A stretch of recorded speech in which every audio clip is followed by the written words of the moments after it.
नमो तस्स भगवतो अरहतो सम्मा संबुद्धस्स।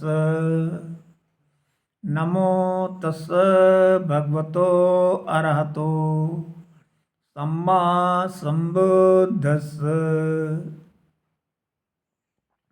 नमो तस्स भगवतो अरहतो सम्मा संबुद्धस्स।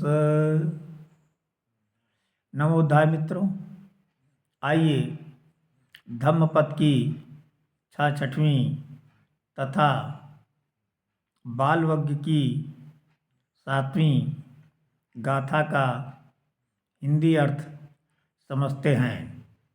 गाथा इस प्रकार है। चरन्ति बाला दुममेधा अमित्तेनेव अत्तना करोतो पापकं कंपंग यंग होति कटुक फलं। चरन्ति विचरता है, जीवन व्यतीत करता है। बाला मूर्ख मूढ़, दुग्मेधा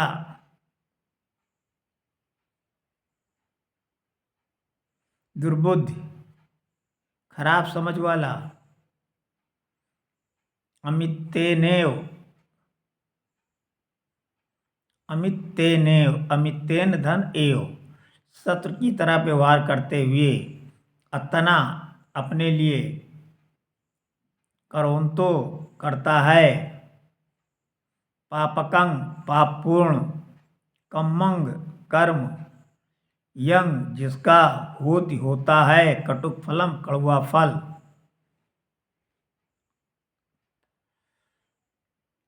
तो चरन्ति बाला दुग्मेधा अमित्तेनेव अत्तना करोतो पापकं कंपंग यंग होति कटुक फलं।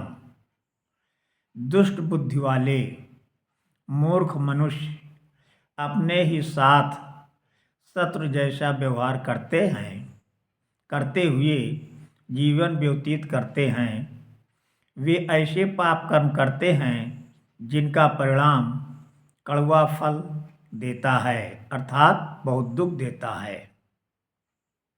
आइए इस गाथा को दुष्ट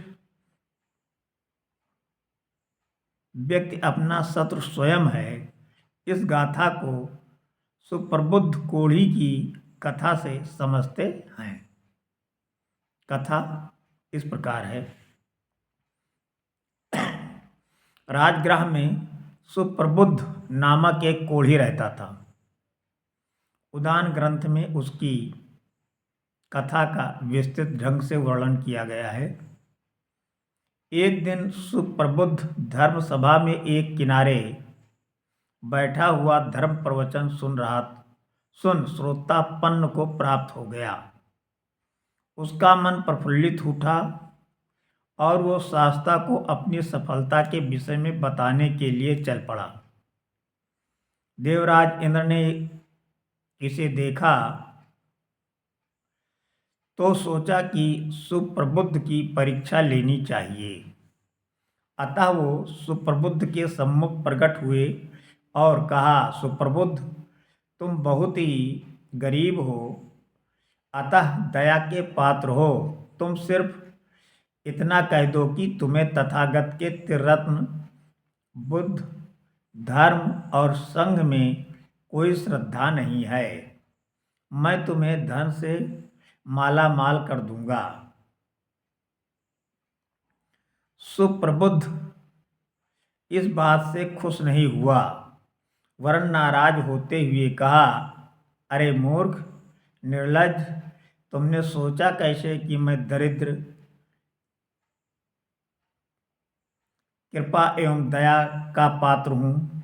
मेरे पास जब त्रिरत्न का धन उपलब्ध है तब मैं कृपण कैसे हुआ। मैं तो बहुत ही सुखपूर्ण जीवन जी रहा हूँ।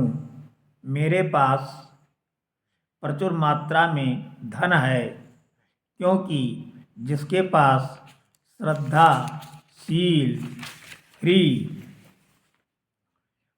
पाप, भीरुता, श्रुत, त्याग एवं प्रज्ञा का धन है, वो दरिद्र कैसे हुआ?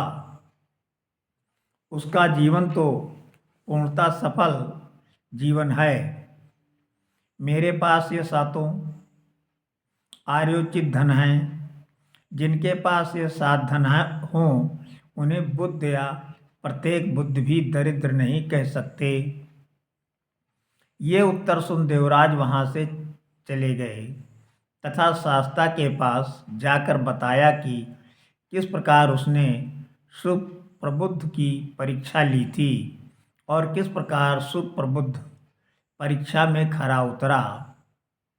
तब तथागत ने इंद्र को समझाया कि सुप्रबुद्ध जैसे उपासक की त्रिरत्न में श्रद्धा को डिगाना असंभव है।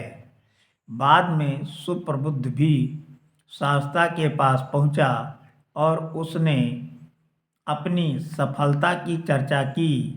वहां से जब वो लौट रहा था तो रास्ते में एक तरुण गौ ने उसे टक्कर मार दी और उसकी मृत्यु हो गई।